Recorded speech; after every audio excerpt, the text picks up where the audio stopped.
Largaron el clásico Boquerón para los machos. Sale en señal de camino el participante número 3, Fratus, pequeña ventaja sobre el 1, Barlomar. Tercero se desempeña el 4, Sanguinario. Cuarto viene sonando el 2, Full Moncat. Descontado los primeros metros de la prueba, el número 3, Fratus. Cuerpo y medio de ventaja sobre el número 4, Sanguinario, que va en su búsqueda. En la tercera ubicación se desempeña 4 cuerpos, el número 1, Barlomar. Cierra la marcha el 2, Full Moncat. Los competidores están ingresando en la recta opuesta. Asume el comando del lote el número 4, Sanguinario.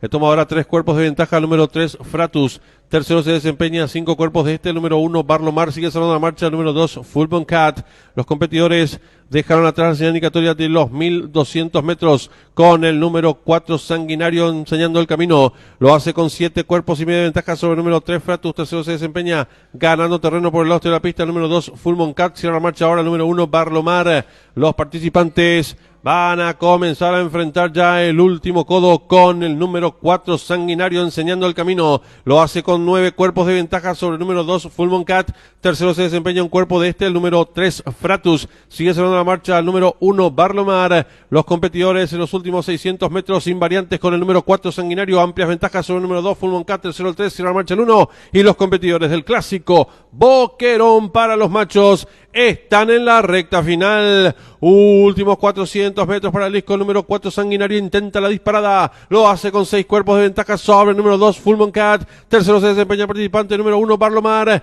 Descuenta ya los últimos 300 metros finales. El número 4, Sanguinario. Logra estirar amplias ventajas sobre el número 2, Full Moncat. En la tercera ubicación lo hace el 1. Descuenta ya los últimos 150 metros para el disco y se acortan las diferencias. El número 2, Full Moncat, por el centro de la pista. Pasa a comandar las acciones. Se tira amplias ventajas sobre el 4, pocos metros para el disco. El número 2, Full Moncat, y Juan Figueredo, amplias ventajas sobre el número 4, tercero el 1, cruzaron el